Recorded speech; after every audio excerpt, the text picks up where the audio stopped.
Okay.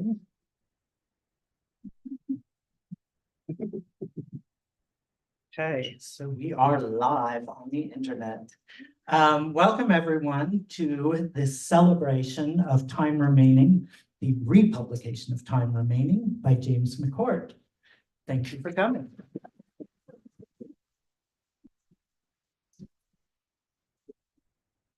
My name is Greg Newton. I'm the co-founder of the Bureau of General Services Queer Division, which is the space you are in right now. And the Bureau is an all-volunteer independent queer bookstore that my partner Donnie Jochum and I founded in 2012. And we've been here at the center since 2014. We are an all-volunteer bookstore, as I mentioned. Ryan Warden is our volunteer for the evening. Thank you, Ryan. Ryan has a novel coming. What is it? What is his novel? What is the title of your novel? Ask me later. He's being discreet. So see Ryan afterwards to discuss his literary career. As a volunteer organization, we are in the habit of asking for donations. But I always say, give what you can, if you can, and if you'd rather support us by buying books, that's a wonderful way to support us.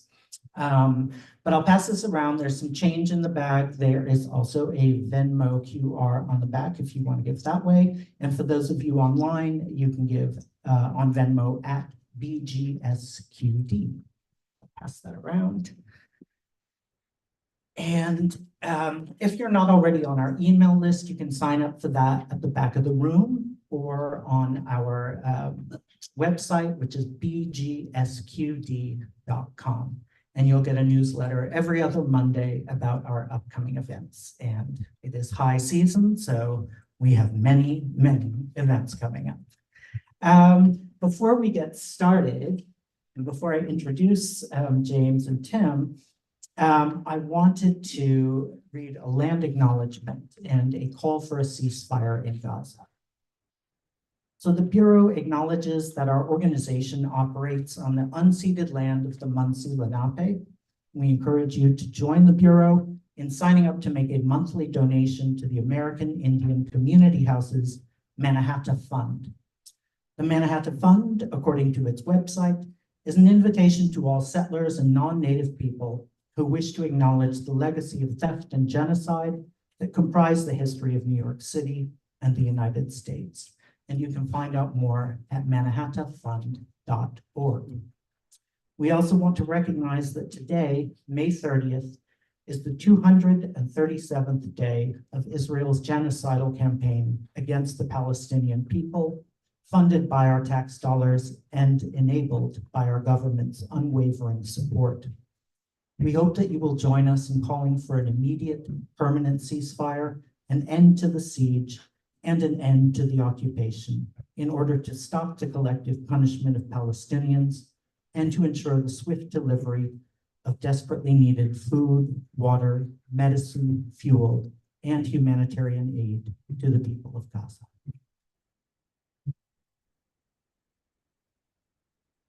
So, James McCourt is the author of multiple works of fiction and nonfiction. He is best known for his acclaimed 1971 debut novel, Mardu Gorgeous. Thank you for providing the pronunciation on that, which is currently available with the New York Review Books Classics imprint.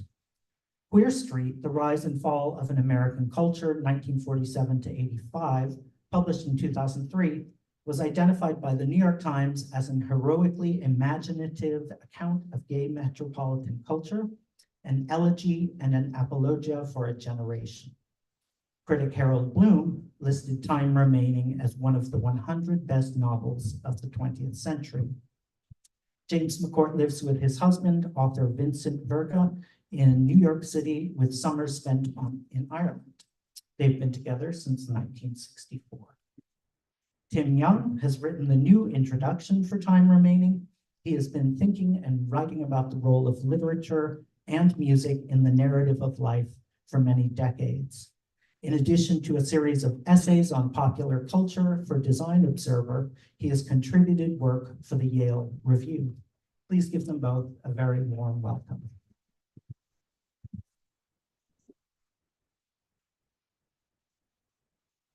Hi, everybody here and out there. Thank you very much for joining us. I'm pleased to be back here the second time reading, and it's a great room.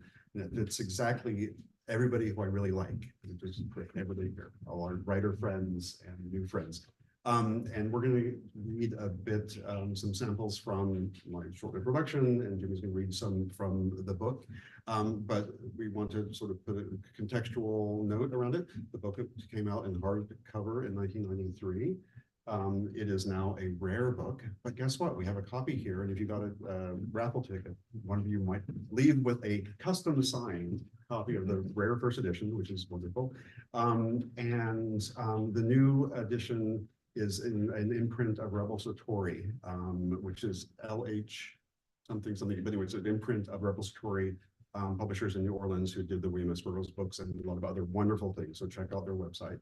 And it's available for purchase up at the front desk. And let's get started with some readings. And then I'll ask a few questions, some very pointed, direct questions, my friend here, and then we can open up the floor for other things as well. So I wrote the essay in 20 years ago for one of Tom's first books, The Lost Library, which was a compilation that was bringing attention to out-of-print gay books, and with the hope that it would bring some of them back into print. And here we are. It takes a while, but it actually works. The very slow gears of literature. The original version of this essay was written for a compilation that had the goal of bringing attention to out-of-gay print books, mainly novels and story collections by gay writers. A parallel mission became clear upon publication of the volume, to bring as many books back into print as possible for new audiences to join the cross-generational community of readers. That mission has proven somewhat successful. This reprint of Time Remaining is the second title discussed in The Lost Library that has been given new life. Hewing to literary discourse definitions, Time Remaining is a collection of two tales, an introductory story followed by a novella. But they share the same narrative line, so let's agree to call it a novel. I Go Back to the May We, the beginning performance / memory piece by McCourt's avatar, Danny Delancey, sets the scene for the longer second act, comprising the reminiscences of multi-talented performer, transformist Odette O'Doyle, who has returned from an extended trip across the European continent. Danny and Odette are the two remaining members of the 11 Against Heaven, a group that has been quite literally reduced to ashes by HIV/AIDS. When these two characters board the late train to the East End of Long Island, biographical arcs are delineated, anecdotes tumble like unsecured luggage, and references of all genres, classical, pop cultural, avant-garde, snobbishly obscurantist, issue forth from the lips of the sagacious Odette. The language and syntax of the book are its primary attractions. McCourt crafts jokes and puns with an incisive edge. The narrative doesn't flow as much as it dodges and glances. Cliches are turned at oblique angles. Sick transit Gloria Swanson is heard at the finish of a long anecdote. Pause for laughter. The source for much of the thematic construction of the book is grand opera. The stories of each of the dear departed members of the 11 follow the dramatic progression of resonant stage works. The references that anchor the rambling chronicle encompassing Odette's life form a mini encyclopedia of gay life in New York over the second half of the 20th century. It has it all, as they say: sex, drugs, gossip, dressing up, going out, psychoanalysis, poetry, movies, everything that makes life worthwhile and keeps one alive. McCourt went on to write a true gay encyclopedia, the magnum opus Queer Street, a work that needs to be approached as a commonplace book, so dense is it with factoids, revelations, and academic grade observations. What makes Time Remaining an extraordinary animal among so many varied gay books that came to life in the 70s, 80s, and 90s? When I first read the book, I felt that it was most importantly a celebration of the survival instincts that define gay life. I still agree strongly today. These qualities include the use of dark humor and the building and defense of our semantic canon. If this assessment seems selfish, then so be it. These skills result in an aggressively earned comfort with the world. Gay life has had to define and redefine its borders in so many ways over the centuries that our best authors develop reflexes for writing in code and inserting rebus jokes into their narratives as a test of passage into the corner of the literary demimonde. Throughout the pages of McCourt's novel, Odette distills the wisdom of the ages, the history of Greek statuary, the accomplishments and entanglements of the New York School and the abstract expressionists, the oeuvre of Claudette Colbert, Jackie Curtis, Gabrielle Roussel, Leon Edel, and Alec Wilder, lives of divas and prima ballerinas, real and imagined, and the topographic courses of great rivers. All of these subjects are naturally infused with drama, eros, and art. Odette claims she possesses, quote, the lifelong necessary faggot survival technique, knowing as much as ever you could about what everybody was up to in the house, on the block, end quote, and ultimately in the whole wide world. What better way to gird one's delicate loins than to become a walking reference library of popular and intellectual culture? Whether you're just biding time in a dingy dive or getting picked up and taken to the bar at the top of the Ritz, you need to be able to make clever conversation. Fine manners indeed. The desire for knowing and the extrapolating comes naturally to gay men, with so many narratives threads in our lives formed by biblical stories, radical philosophies, and T-cell counts, to just name a few. Who can blame us for filling in a few blanks in the search for the truth? Didn't Frank O'Hara desire for all of us grace to be born and live as variously as possible? Odette O'Doyle lives that promise. She sees life from both sides, like Tiresias. She has lived as a performer and a voyeur, a maker and a reporter. She has read the capital letter NEWS and taken in the ephemeral details of life over 6 decades and reassembles it into a collage particulier that we, dear readers, are privileged to receive. Pity the dull majority of the world who will not receive it. The throngs waiting in airports for the next flight to somewhere, if they're reading at some limp-covered tome by the likes of some unmemorable mystery writer. How unvarious can a novel be? They can instead read about a singularly talented performance artist on a death march across the old world, learning new things, new tricks, new vocabularies. In both cases, the central theme is loss and the art of figuring out what just happened. Thank you.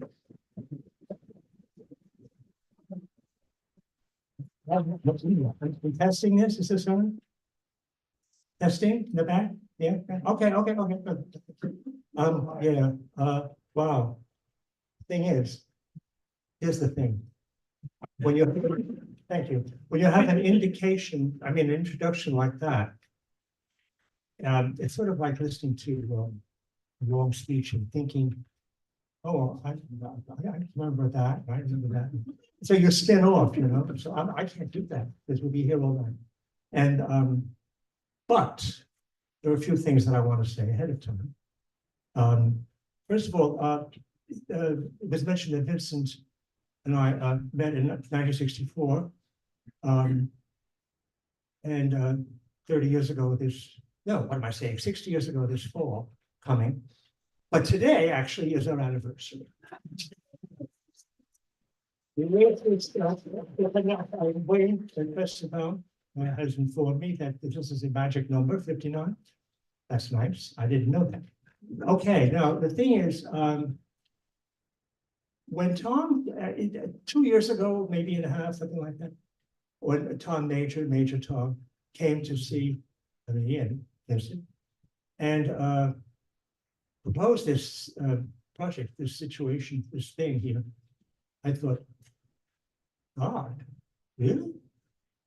That's 20th century, 1993, right? Really? Wow. Now, I've had the first book reprinted, Margaret Rogers, that's the opera book. It was reprinted by the New York Review of Books Press a long time ago. And so, you know, I was kind of used to that. But I haven't actually been out in 20 years, maybe, to speak, to talk, to read, maybe a little bit less here and there. We lived in Washington for a while, so it was there. Anyway, so I have to thank Tom for, you know, sort of detonating this situation. But also, the Italian word is bodedito. I was flabbergasted when Alyssa wrote, the godmother of us all, really, true, just phenomenal collector and publisher of queer identities everywhere. It's just everywhere. I was looking at the list yesterday, and we were having dinner, and I said, "Oh my God, my German professor from college." I had no idea. And there was this whole, I sort of knew Edmund was a bit bent and he was German. He was also in his 60s, so it didn't seem to matter then, I was 18. Well, there it is, all, and including a picture of Edmund as a young man. So, I mean, just the kind of thing that, I was flabbergasted. And so many people must be when they see, really, them. I so new, but she outed everybody, which is fine, And queer, yeah, I say queer, Vincent says gay. What's the difference? LGBTQ. Plus, I don't know what plus is. But anyway, here we are. One other thing I want to say about this building, I'm not quite sure. I believe there's still a garden. Yes? Yeah. Oh, wonderful. I was close with David McIntosh, and through his illness, and he was such a beautiful boy to look at, to listen to. He was funny, and he brought me over here. He started making this garden. And I thought, oh my goodness, that's great, David. That's terrific. And he visited us out in East Hampton, and and then I was with him the night before he died, and I'm very happy about that. I am very happy about it. So that's about the last. Those are credits, I suppose, aren't there? Now about this, Tim explained the whole thing. He is responsible for our archive. That's another story. He explained the whole thing. There are 11. They called themselves the 11 Against Heaven, right? So there are. So far as the book is concerned, there are 3 living people. There are 2. There's Delancey and Odette. Okay. Then there are 8 people, transvestite persons, who are charged. Odette is charged with dropping their ashes in various places in Europe, right, in waters in Europe. Then there's one person left who did not die of AIDS, and that was the great Diane de Vos, who was actually a true depiction of a dear friend of ours called Jerry Lang, who died of a heart attack very quickly. He was now part of the AIDS generation. So those are the 11 people represented. So what I'm trying to do, this book is a tangled web that you can almost drop it on the floor, open it up anywhere and start to read. And you think, well, is it going to go on and on and on? Because everybody sort of connects, and so-and-so said to this one and that one. And when I was in Scandinavia, Spain, Ireland, the relatives, the friends, everybody, I usually take a lot of time writing a book. This book was written in one summer in Ireland, in Mayo. It was something, I forget who the last person, it might have been David, actually. I don't remember, it doesn't matter. But suddenly the penny dropped, as it's like to say, and I thought, oh, I got to do something. What am I going to do? If I listed everybody I knew who died of AIDS, okay. But a lot of people have this feeling. And there's evidence. What could I do? It'd be like Alicia's books, but I couldn't do it. So I thought, well, I know. It began with Odette, with Jerry Lang. I thought, oh, the voice of Odette, I'll channel it. The voice of Jerry Lang, I'll channel it from Odette, right? Polymath kind of person. Showbiz. Fantastic. And then I had already written I thought about Delancey as a character. Somebody once said to me, well, you are Delancey. I said, no, I'm not. Delancey was a tough kid from Lower East Side. He was actually an orphan. He was found in a men's room in a great big on Delancey Street, one of those great big edifices that they used to have, right? You know, the big thing. And he was dropped there in a basket. And the firemen found him. And they took him to the firehouse. And they kept him around, okay? So they called him Delancey. That's how it started. Now, there's lots of other stuff that we don't need to talk about here. But he developed and developed and developed. He became a performance artist. He became a singer, a dancer, you know, and then he met this older Italian guy that's got a bit rough spun called Phil, and they connected, and they had been together. I don't want to talk about how long, what date this is on, but they may still be alive, I hope to God. But and I don't know who's alive and who's dead from the time then. However, that's the story of them. And I wanted you to know that before I started to read about Delancey. What I'm going to do is read just a bit from the beginning of the book, which is the first story. I go back to the main we, which was a bar, right? A bar up in 72nd Street on the west side. It was one of the most sort of like daring bars. We're talking about the 50s now, but my 50s. And so he goes back to that. I have to tell you something that's very funny to me. When the first, I go back to the Mary was published, either in Queer Street, in Christopher Street, which I was one of the founding editors of, and or somewhere else. I really can't remember. I think it was Christopher Street. Anyway, the reviews came out about this, that, and the other thing. Somebody from New Orleans said, there are few torments equal to being trapped in a room with a queen on speed. I just thought that was wonderful. What of mine, as a matter of fact, a friend put this on a pillow, you know, needle point, beautiful needle point. And it's on the couch today. I just think it's amazing. They're going to be a really nasty review to get you kind of, I mean, there aren't too many, right? That's fine. But I remember, I'm going to stop in a minute, but I remember once another book, the Washington book, my mother was in residence uptown, and somebody gave her this review from the Long Island paper, and it was a poor review, right? It was negative. So my mother, just like this, right? She listened to me, and I read it, and I said, well, fuck them, right? And she said, right, exactly. So that was, you know, I won't wince my mother to it. Anyway, so here we are in time remaining. Delancey is in his dressing room. He's just finished his show. I go back to the main lead, his performance show, and he's talking to us. Okay. It happened on the night of the Shooting Stars, August 11th, 1991, a year to the night from the Skylarks East Hampton reading. The Skylarks is the poet James Schuyler. And from the night on which Jimmy Roy Ethel Eichelberger slashed his wrists on Staten Island, laid low, it was widely declared, by the nerve-caustic effects of the drug AZT. Also, I can't help saying significantly, without exactly knowing why, 35 years to the night from Jackson Pollock's death in Springs. Moreover, I can't help adding that by then the Skylark was himself among the stellar dead, felled by a stroke in April. Shooting stars, is that significant? When Jackson hit the tree, did he, as represented, for example, in comic strips, see stars? For an instant before seeing what?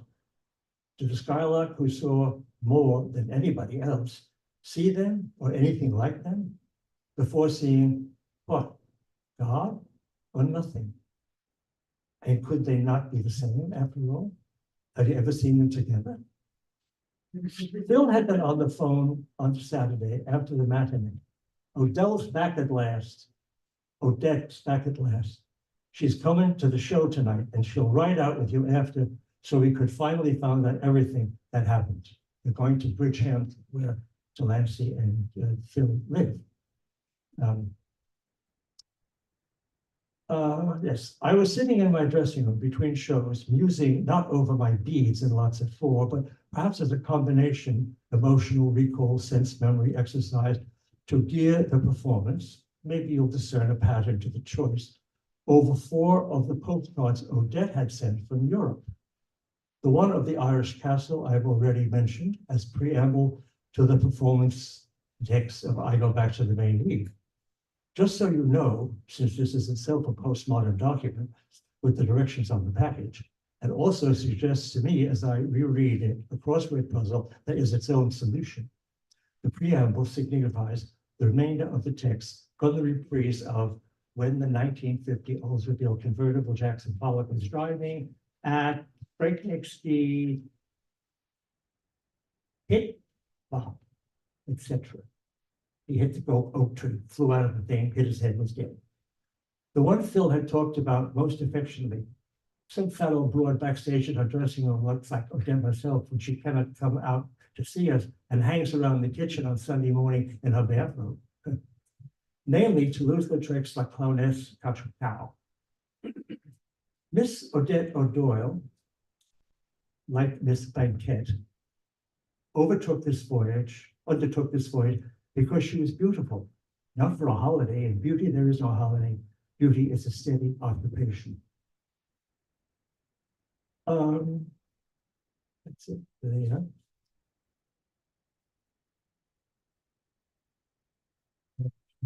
Odette hit Ireland and communication ceased for months. The legend in couplets, again from an unknown source, but I was beginning to infer a pattern. Should no disease thy torpid veins invade, nor melancholy's phantom haunt thy shade, yet hope not life from grief or danger free, nor think the doom of man reverse for thee.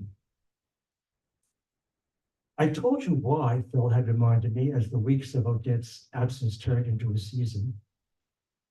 When Bush decided, that's the elder Bush, of course, when Bush decided last summer to stage the Gulf War, she had just decided, fuck it, and stayed in Europe, and she was serious. Just how serious we knew when she missed both the night of the 1,000 Gowns at the Roosevelt in March and Weekstock in Tompkins Square last month.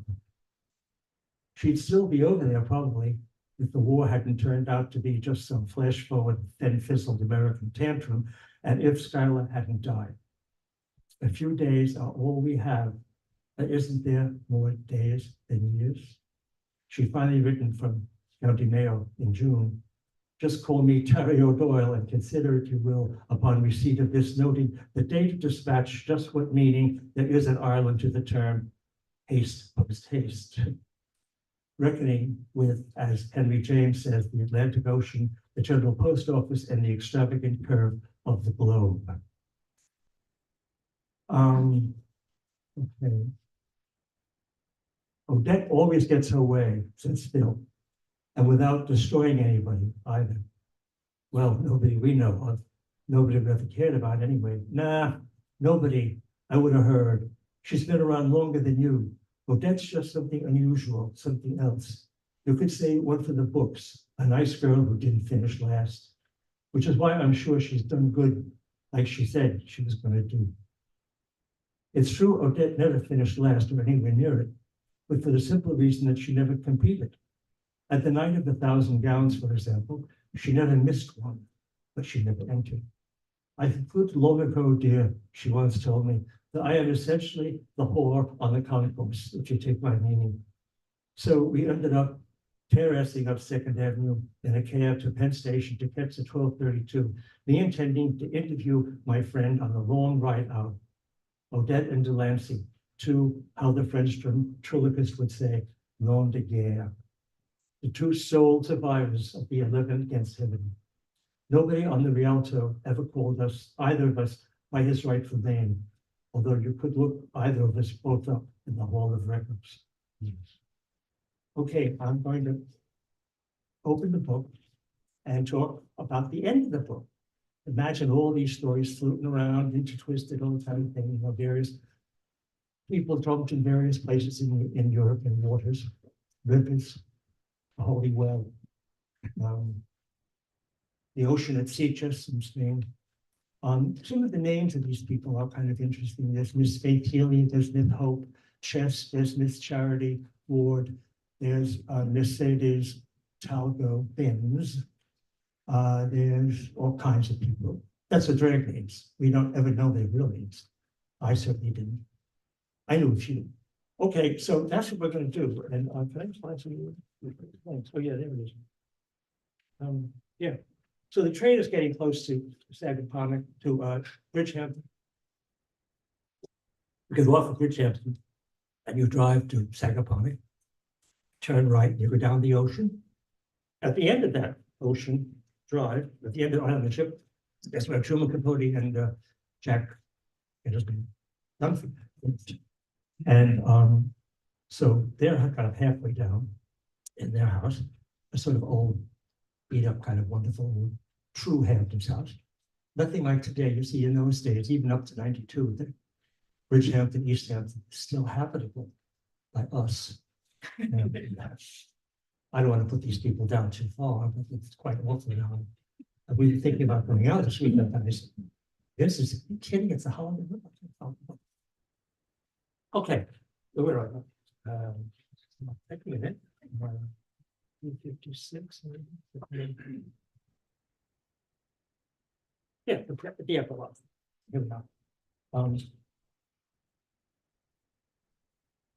As we were walking from the platform to the parking lot, we passed by, of all significant things in the world, a 1950s Oldsmobile convertible restored with a bumper sticker on the back fender. 40 isn't old when you're a tree. What could it mean? I knew what it meant. It wasn't on the face of it deep or inaccessible. Neither was. They even took the train, but what was it telling me just then? I wondered who left the open convertible there at the hour that it passed us in Hampton Bays. Oh, sorry, that's the local that passes there. You're coming this way, you're going that way. Okay. Then I thought Jackson wasn't much over 40 when he, and then I heard like an old dead tree lying in the brush.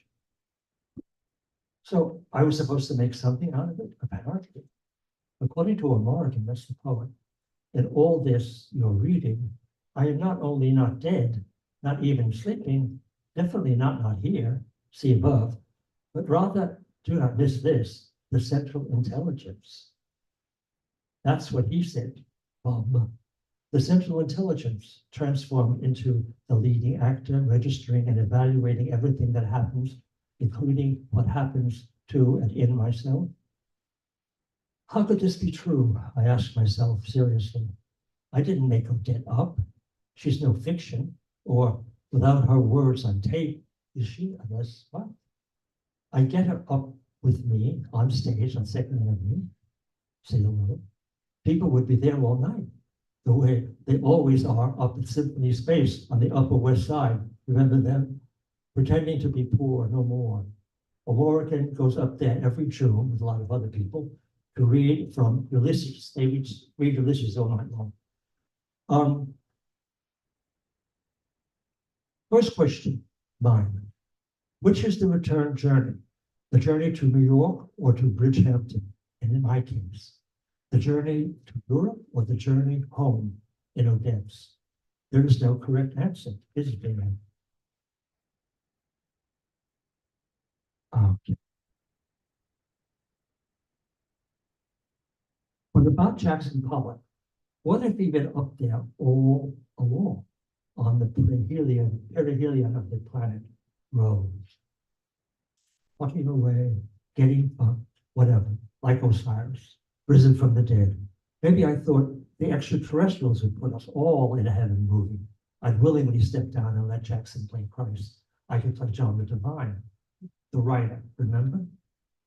The three of us, Jackson, Odette, me, in the dialogue in heaven, like Martha Graham's seraphic dialogue, or like the angels in Wim Wenders' Wings of Desire, divine.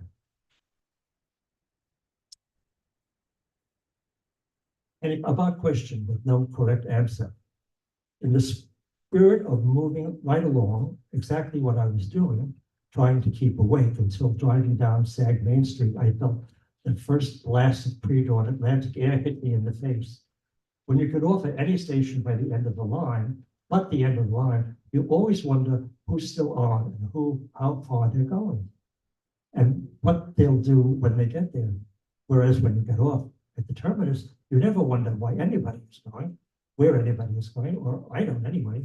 So who was that lone passenger remaining in the car when we got off?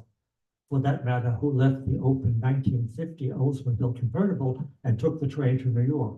For another deeper matter, who took the train and left the board for Benny? Remember the 50s? Questions like that seem deep. This got me as far as the car, their car.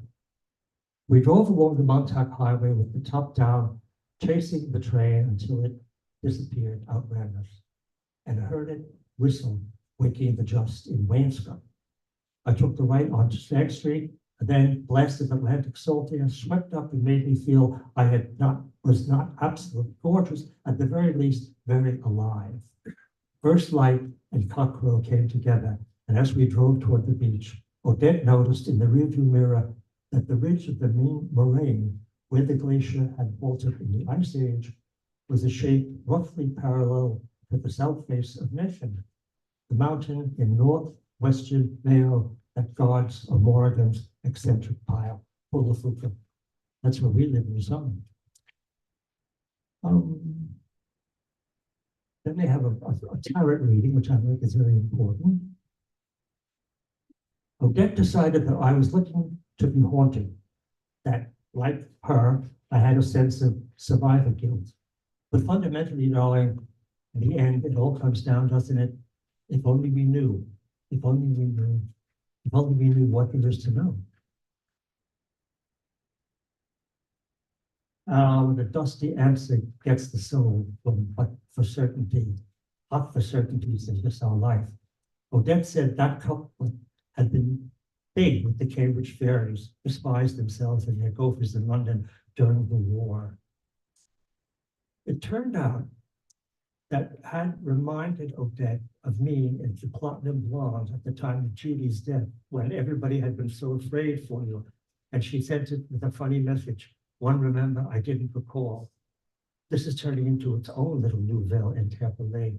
I said, no, I've recognized In This Our Life as the title of one of Betty Davis' pictures, not one of her best.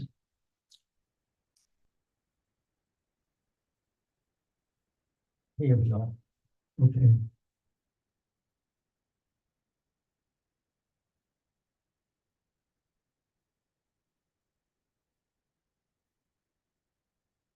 Okay.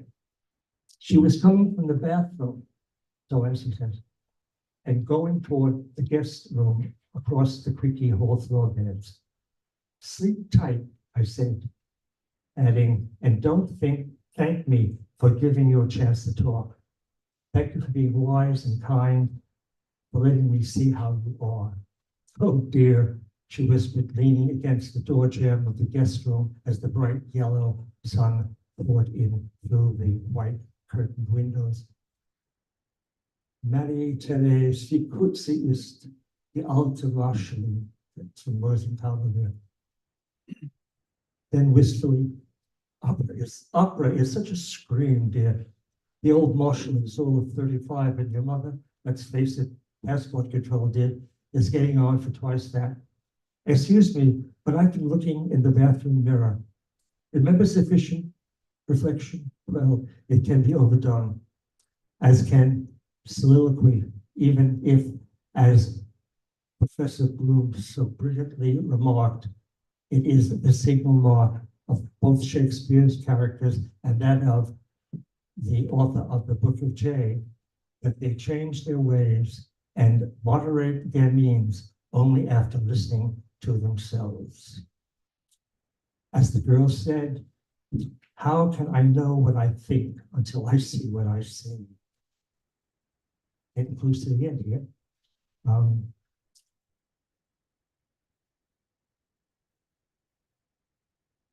Oblivion is not a stop on thought's train.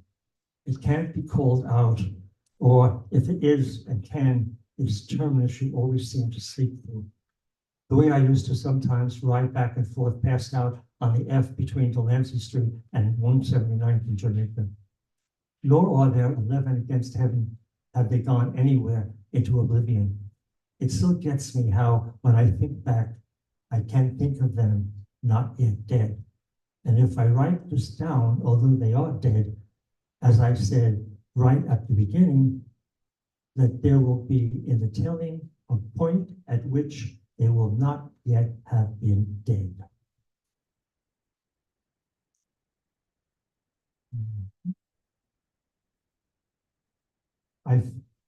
That's about the other thing. Okay, in the old days, we used to say, I can't kill myself, I have tickets. I say, I can't die in my sleep, I have a performance to give. That's about it, thank you.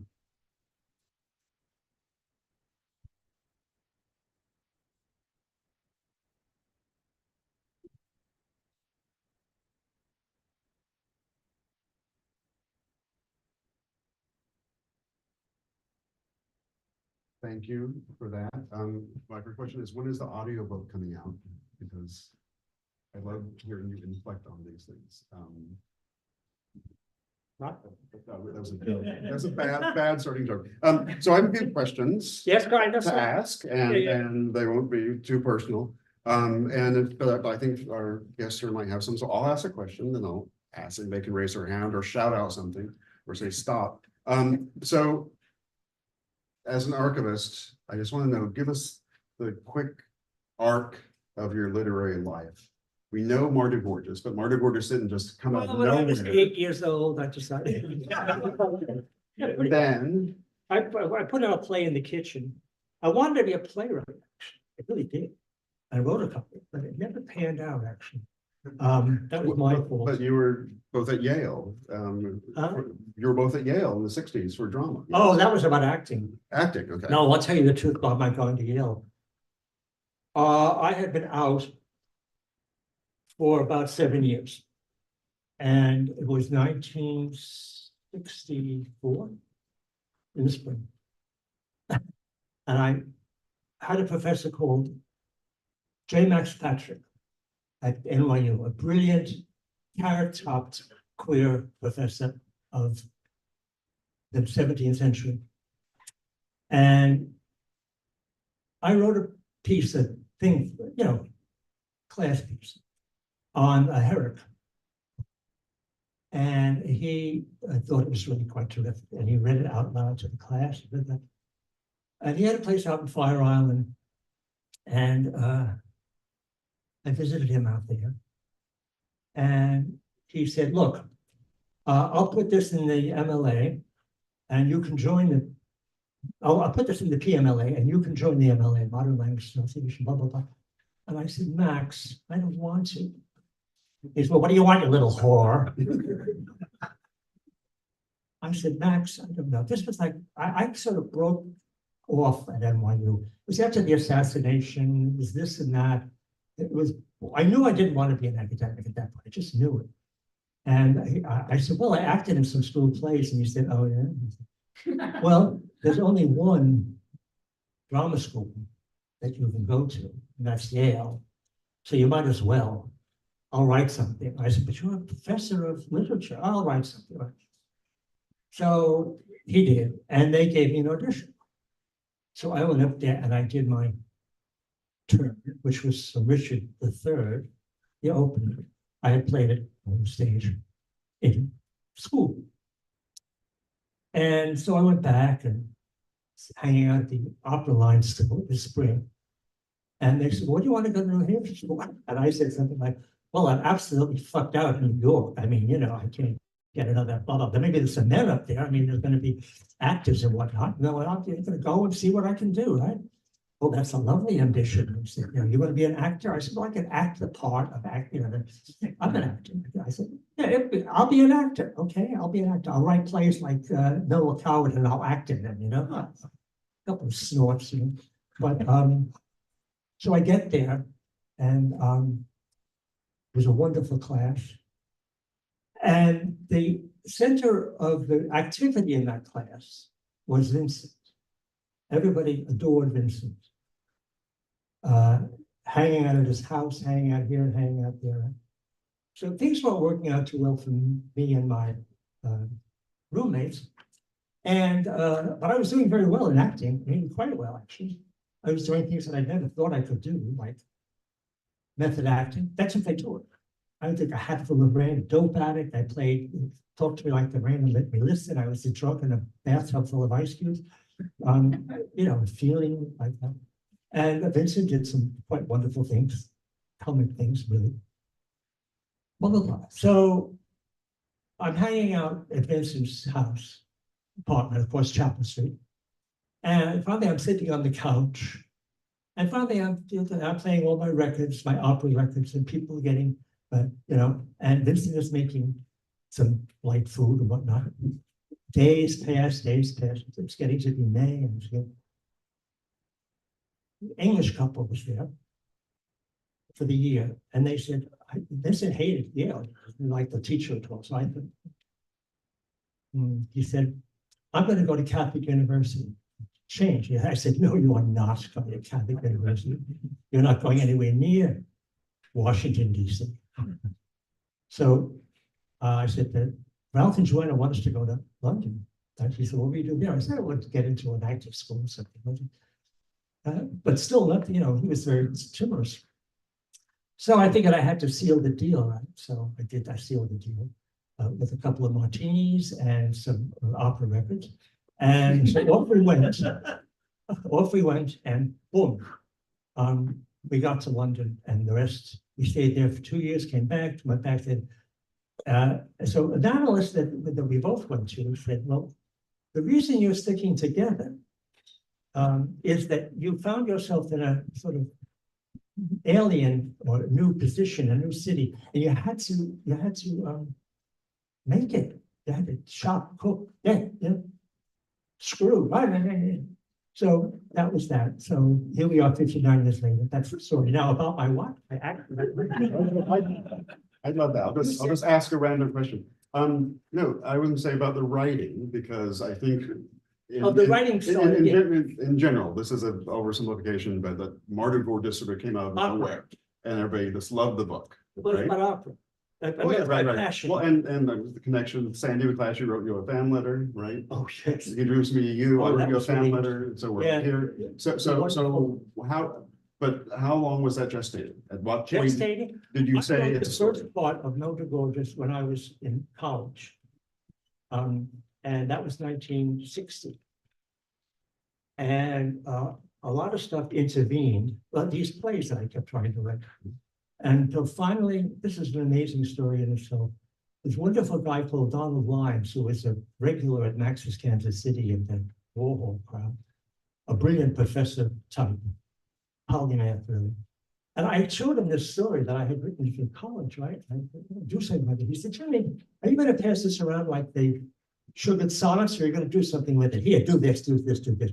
So I went down and I dropped off the thing at publisher. Went back to London. We were thinking of going to Japan, actually, to teach. A telegram arrived and it said, Martyr Gorgeous, dazzling, stop. Blah, blah, blah, blah. Letter follows, postal strike, stop, Solitoro. That was it. I started writing. Okay, and so who was this writing to? Who was it writing to you? Who sent the telegram? Oh, Ted Solitoro, sorry, who was the editor of the New American Review. He put the story on the cover. Yeah, I forgot about that. And it created, you know, kind of a lot of attention. And then the book came. That was nice. No, the book was signed. So it was the contract was signed. Vincent was working at the New York Review of Books at night, compositor. And Susan Sontag arrived and worked through the night. By her own, in her own memoir, she was experimenting with taking speed. Well, Susan on speed was pretty good. I mean, she wrote a lot of very good things. But they became like bonded. At the one point, Barbara Epstein, came into the thing with us and she said, Vincent, Susan Sontag wants to talk to you. So they're talking and they're talking and they're talking. He said, I live with James McCourt. Jimmy, you do? She said. She said, that story, we talked about it. We talked about it a lot. What's happening to that story? What to that book? Is there a book? And he said, yes, but it's in trouble that Simon & Schuster. She said, Simon & Schuster? No, this goes to my publisher, Barra Strauss and Giroux. Stop, call the agent. I'm calling Roger. I'm calling, setting the whole thing up. Boom. So she becomes the godmother of the book, right? I mean, it's a, down the line, Susan Sontag, hop, skip, and a jump. Here it is. It gets published. It is well reviewed. So I thought, oh, well, that's that. I mean, I thought it was wonderful. Honestly, I was not, and it stayed with me forever. I mean, I'm still writing about her and them and everything. And I had this great passion at the opera for the Spanish soprano Victoria de los Angeles, and we became close friends. And Vincent and Victoria and I. And at one point, I remember she said, aha, Mardu. And she said, don't take this. I had some offers to put it on different things on stage. She said, don't take this wrong. But she said, I'm thinking very high travesty. I said, Victoria, that's a fabulous idea. Well, it didn't pan out, but it was wonderful. So I said, well, after all, you're her best friend, and so that world, you can, in the head, it sticks. It sticks, and other people, fans, critics, and then she gets married, Maudlin, to a countertenor, right? People were a little surprised. Most countertenors are queer, right? They really are, but wonderful. But Jacob is not queer, Fortunately, he marries Maudlin, and they have this kind of thing. That's Maudlin. So then, this is. Then we move to Washington. Right. Okay. Back and forth. Actually, at one point, one of the later books, it said he lives in New York, Washington, D.C., East Hampton, and County Mayo, right? 4 addresses. Well, we left East Hampton finally, and went down to Washington, where we kept going back and forth. Vincent worked at the Library of Congress, making books, wonderful books, pictures. Great book called Cartographia, which is the history of maps as cultural documents. I loathed Washington. However, we lived in a very lovely neighborhood. I made lots of friends, lots of them, and that was Washington. Well, came back to New York a couple of years ago, met old friends, Jim Frack, lots of people. I just kept writing. That's I mean, you said Queer Street, this Queer Street. Queer Street was wonderful. I mean, it really was. Now Voyagers. Now Voyagers. Now Voyagers. Oh, sorry. Yes, the first volume of the continued Marduk Borges saga is called Now Voyagers, and it was printed 10 years ago, maybe. Unfortunately, the wonderful publisher lost all his money, and he can't do the second part. It sits there, right? So I'm thinking, what am I going to do? Am I going to post it online? Am I going to do this? Am I going to do that? I haven't figured it out yet. And time is ticking, I mean, I'm going to be 83, but so what? My brother is already 93, brother David. So let's. So we got time. So Hortense Kalish lived to be 98, and she wrote a fabulous book when she was 92. Sunday Jews, great book. No, I could listen to this narrative for longer. We'll get back to it, but any questions directly? His reading was wonderful, but of course it was so dense with names and allusions, and of course you need to read the book, reread it twice, read it quickly, then read it slowly, and then actually you can even read it with the Queer Street next to it, because it's almost like a compendium, a very Orem text for you, right? Yes, I was thinking about this today, about an analogy. Reading these books is sort of like being on the stock exchange. You have to keep on every single minute. But it's fatiguing. It's fatiguing. But you put it down, pick it up, you put it down, you pick it up, right? But I have never had a second review like Torments, with Queen on Speed, which is You know, I never had another one like that. A few nasty here and there. So, yeah, I'm lucky. Well, post parts of it serially on Twitter or X and you'll get that. Right away. I was like, post it on social media and you'll get those reviews Oh, immediately. you know, I don't use social media. This is it. Good. I'm still in the 20th century. I'm still in the 20th century. We have computers, thank you. You know, I do email. I go on Quora. That's it. You know, I don't have a web page. I don't have anything. I just can't think about it too much. You get up, you go to work, and, you know, you're sitting up in bed working, you have a meal, you go out a little bit, walk around the block as your sister, because I'm pretty arthritic, you know, I have to get something in, do some exercises. Boom, it's evening, right? Watch a little something, you know, for relief, few laughs. Put on, this is a nice thing I'd like to do. I put on iCuradio Gregorian chant. It's very relaxing and terrific. And then it's just switch around to, you know, this, that, and the other. Organ. Organ is wonderful. So computers, to sort of like draw a few threads here. You first talked to me because Sandy McClatchy, a great friend of mine and a mentor at Yale, I helped fix his computer one time, and he thought I could do it to anybody. And then he gave my name to all of his friends. They said, this young kid will fix your computer. And so you called me. And you said, Sandy McClatchy said to call you. No, I was terrible. I know. And over the phone, I said, well, you know, press Control Alt Delete. And you go, hallelujah. And your computer started. And that was what you could do in those days, right? And then the reason we're sitting here, one is I would like to anyway read your books, but then I went and stayed at Sandy's apartment on 16th Street. Oh, and you left a book signed that says, thanks for fixing the computer. And it was Time Remaining.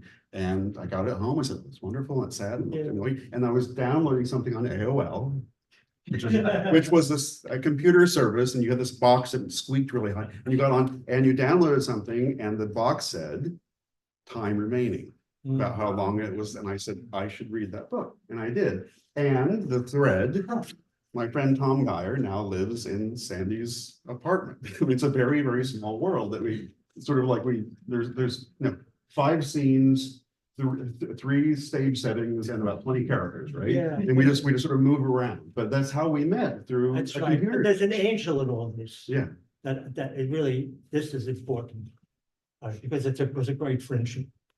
After I published a story in the New Yorker, actually, about a movie star called Kay Wayfair, a whole other section of things I've been doing, heterosexual student. I get this letter from this person, this professor at Yale, called J.D. McClatchy. And a friend of ours out in East Hampton, Darrell Park, painters gone to, said, oh, I know him. I said, blah, blah, blah. So I wrote him back and I said, listen, I have 2 questions. Something. The first one I said, what are you doing New Year's Eve? So he wrote back and he said, you're very bold, aren't you? Come up to East Hampton, to New Haven. I went up to New Haven. I got off the train, right? I walked down. He was in his car. 10 minutes later, we were best friends. I mean, that's an extraordinary thing that happened. A wonderful friendship. A wonderful. He introduced me to Wayne Kirstenbaum. He introduced me to Wayne Kirstenbaum at Yale. He was a perfect angel. Then we moved to Washington, and I didn't see him very much.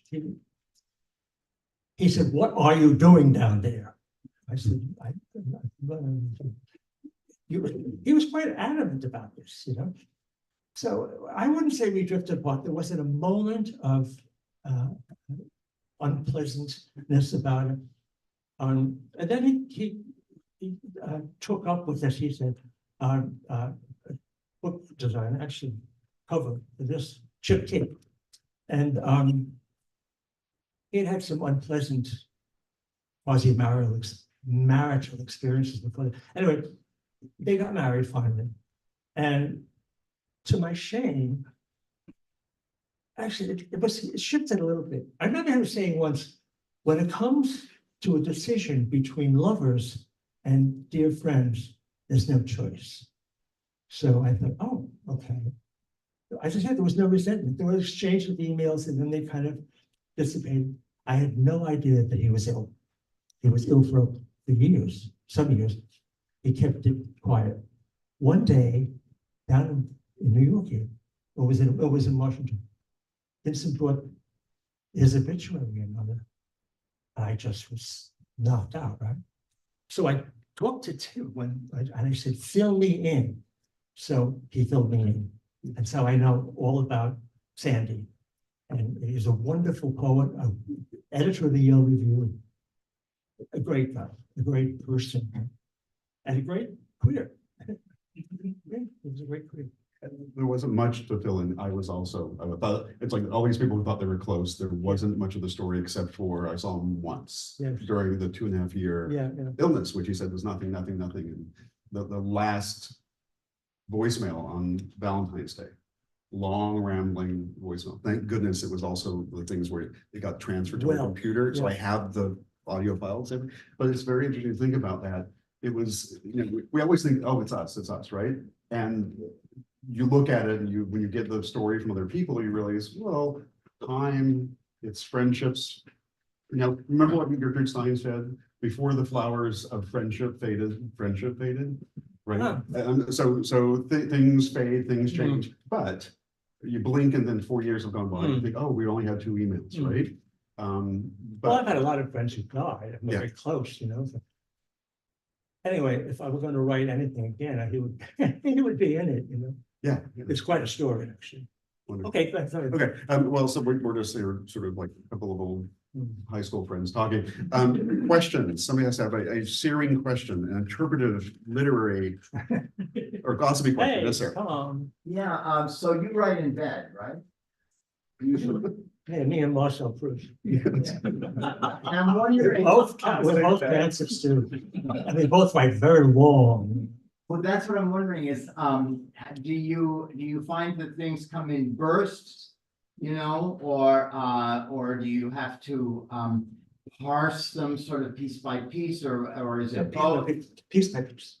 Yeah, Michael DiCaprio, who's my editor at Mardu, he said, "Oh, you write." How did he say incrementally? No, it's there's another word for by accretion. Accretion, yes. So you write by accretion, and I said, yeah. What I actually do, I got this thing going, right, with sentences, and I think, yeah, I need some new words, right? It used to be the thesaurus, and then it was something else. Now it's robbing from dialogue from places, right? Sticking it into the smoothing it over. So, I think, if there were like 100 authors would find a class action suit, right? And, but so what? And it works. It works. I ran out of dialogue. I ran out of ideas for how to say things, but there it is, and it works. It comes down, comes to me like that. You can mystify this a lot.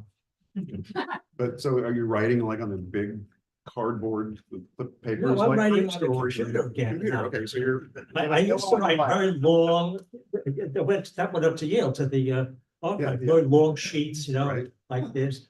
Time Remaining was written entirely on long artist paper. And so fast that I thought, oh, this is like Kerouac. Now, I was crazy about Kerouac when I was young. I actually saw him at the Cappuccino, I think. Anyway, never mind. I was really mad for him, his stuff, his approach, his everything. Then I found out from Robert Giroux of Farrar Strausser's Giroux, he didn't write everything. That was a ruse that he used, He too probably wrote by accretion, but fast. And he was also, on whatever speed. Yeah, he was on speed. I think they're beautiful. I love his one, early work especially. Anyway. Another question, sir? Anyway. Jim. Oh, hi, Jim. Well, my question has to do with language in fiction. Our language as a community has gone through very large changes in terms of self-identity in time and place. And I wonder how you feel in fiction. How important is it or is it not to speak and write in the language of the time you're writing? It is. Let me repeat, or just summarize, it's about language and how do you sort of like historically, Yeah. do you write at the time? Do you review it? How are you sensitive to language and changes over time and how? The The language character- changing. Well, specifically, I would say probably like certain powerful words and what they mean over time and how do you posit them, reclaim them, trace the changes? Well, I listen Okay. a lot to everybody. I go places where people talk, and I listen a lot, and I become, cancers are supposed to be, it says that they're definitely empaths. They're empaths. I think they say that. No, I like to listen to what you're saying. And then maybe engage you in conversation afterwards, sometimes not. I have to say that Jim's an old friend, and I have listened to him a lot. We had a lot of interesting interactions back at a club called Danceteria. Yeah. Jim has a career of making things happen in New York in the scene and in courses and stuff like that. And I've been impressed and feel very strongly in his favor. Yeah, and that's because that's and also like I read a book for I've got people here. Okay, I read Wayne Kirstenbaum's poems from the beginning. Yeah. And I thought, oh, this is terrific. Oh, I can't steal that word or that phrase. I shouldn't do that. No. Then he wrote this wonderful, really wonderful novel called Moira Orphée at Egmont. I can't go into what it was about, but it was just a knockout. And his approach was like mine, illusion. He was elusive. It connected not so much by narrative, straight narrative, but by feeling, finding out this, oh, that does this and that does this. I really don't like narrative, straight narrative, except in somebody like Salinger. I really don't get it. The idea of a omniscient narrator who's going to say this. Which is why in this, I just let people rattle on. He's nobody in this book is the least bit omniscient. They just tell what happened. And it was a 19th century thing. I read it; it's wonderful, But I can't stomach it. I can't do it, So I was just reading the other day. Narrative came back about 20 years ago, a big thing, and I was reading yesterday something, and he said, "Well, there was modernism." Then there was postmodernism, right? He said, and now we have postmodernism. I had said about 20 years ago, I said, I'm going to be post-contemporary. That's the way to do it. But thank you for the question. So the question I have been thinking about Ashby as well is, this is one of the questions that against whether you like it or not. I mean, you are part of a gay literary period, a time. You're part of a gay movement, a gay literary movement in time. Well, I'm sorry, I bounced off. Okay. Yeah, no, I was never part of that. I wasn't in the Violet Quip, for example. And I haven't been good about attending anything. I just too busy, I guess, or whatever, or shy, whatever. But I will tell you this, that when I was first writing Time Remaining, I thought, oh, Dad, oh, it's wonderful. I need some more inspiration. Who could it possibly be like it? It popped into my head right away. Sutherland. Sutherland is narrated part of the best gay book of the 1970s. A Dancer from the Dance by Andrew Holleran. Now, Andrew Holleran has become a good friend since then, mainly because we connected in Washington. But that book just knocked me out when I first read it. This is before even, it was so rich, so funny, so exquisitely sentence by sentence done, it still is. Now, I have followed Andrew Holleran's career. I love all of his books, especially Beauty of Men, which sort of tanked, actually. Critics didn't go for it. I thought it was the most beautiful elegy. Bloom called this book a beautiful elegy. Well, that's a beautiful elegy. Anyway, yeah, there were other people I liked and met and talked to and whatnot, but it was mainly the literary modernists, all the big guys, and some of them, like Capote, for example, many of his things. The theater, I wanted to be in the theater.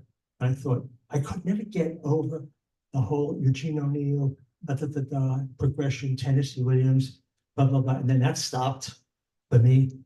I'm not interested in much in contemporary theater. But that's the background. You were talking about background. That's the background. I haunted Schubert Alley. I weaseled my way into Tallulah Bankhead's dressing room. I mean, just I was a child, and I was, reading these plays at the New York Public Library and cruising at the same time. That was another whole story. That was kind of unfortunate, really. I mean, I didn't. Older men, right? Some of them were nice, most of them were motherfuckers. Okay, so then is there room in the next 20 years for something? I mean, I'll be 103. Come on. good. Well, we have David is 93 and still going strong. That's my older brother. He was my hero. He saved my life. He said to my parents, look, my mother particularly, look, lay off him. And he also said to me, he was in Korea.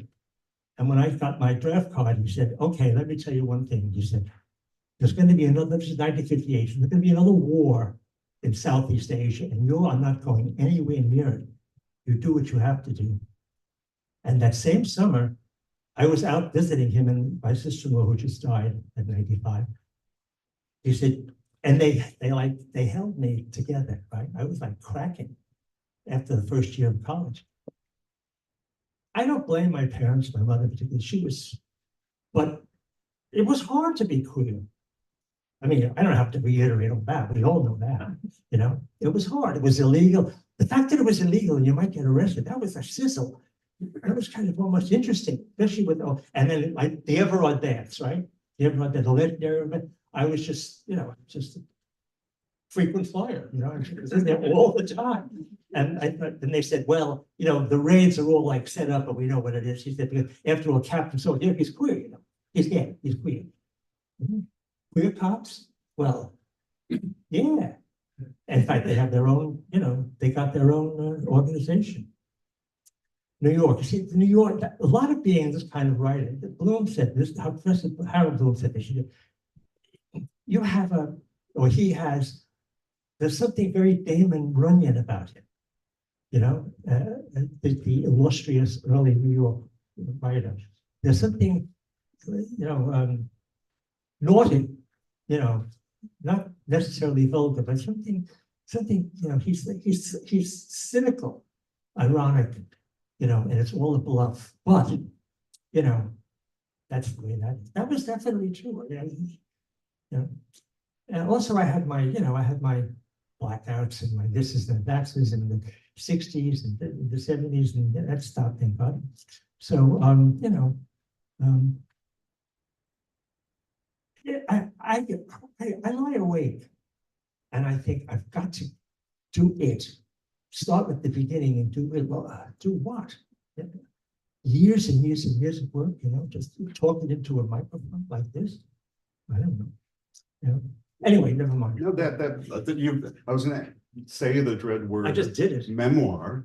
I would Memoir. say if you want us every first Monday of every month, we'll be here. Open mic, one open mic, and then I can just prompt you by jabbing you, and you can tell their stories. Because I understand and I completely respect you that you're not what you don't want to engage in narrative. And I push against it as well, because I like to hear people's voices. I like to hear anecdotes. I'd rather just have a bunch of funny little stories or jokes instead of saying, and then, and then, and then. But some within Queer Street, within your novels, I mean, you're there. You're the one who's telling the story at the end. So we have you somehow, right? But with this microphone seems to be a very direct. I mean, an actor, any actor would. Okay. Essentially, you're an actor being a writer, acting being a writer. You know, that's the impulse, because when you're a child, when I was a child, you know, show off, to get attention, to get solace. You know, if you're a pained child, I mean, I have a picture of myself. This is found somewhere. It's like, I'm 7 years old with my grandfather. I have glasses on. I'm the skinniest thing you've ever seen in your life, with a big head, right? I had body dysmorphia. I just heard about it in the last 2 years. I had it big time, you know, skinny bullying. And yet I love to run. I love to do all this kind of stuff. I was active, you know, but yeah. Anyway, it's talking something and writing something in this passionate friendship with Victoria de Los Angeles. I know everything about it. Everything. Things that people don't know, because we just talked and talked and talked. Things I never heard anyway, people know. I thought, oh, I'll do Victoria, right? It's a big job. Maybe. She's 101 years old this November. Wonderful. Yeah. We're about at that I bet you time, did. but we're gonna do a couple of quick things. I think we have a few extra minutes. We can maybe have you sign a couple of books. But do you want to pull the number from the Oh, yeah, bag? I got a raffle. Can I get a check? Who's got the number? Did you buy a book? Oh, is that, okay. I didn't know. Okay. There we go. Sorry. Oh, sorry. Oh, I forgot while I'm here. Yeah. All right. Cool. The winning number is 599015. Yes. 599015. Hello. Going once, going twice.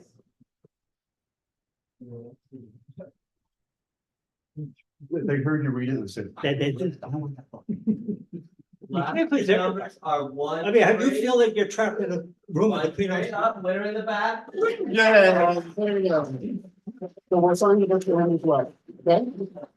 Okay, let's, I think there's author. A memoirist or accidental memoirist. And back there, you feel up to signing a couple of copies, signing? Copies back there. You have, oh, back there. Oh, yes, yes, yes. Oh, all right. Yeah, yeah. Before you guys run away. Yep. Oh, that's right. One more thing. We have Sorry, sorry. one quick, One quick- very special thank you, Elisa. Uh-huh. This would not have happened if you had not come up to me at Saints and Sinners Absolutely. 1 year or 2 months ago and said, hey, I know James and Vin. And they worked 10 blocks away from my office and we were connected within days. So thank you so much for making this happen. And coming from Italy just yesterday to celebrate this with us. So thank you.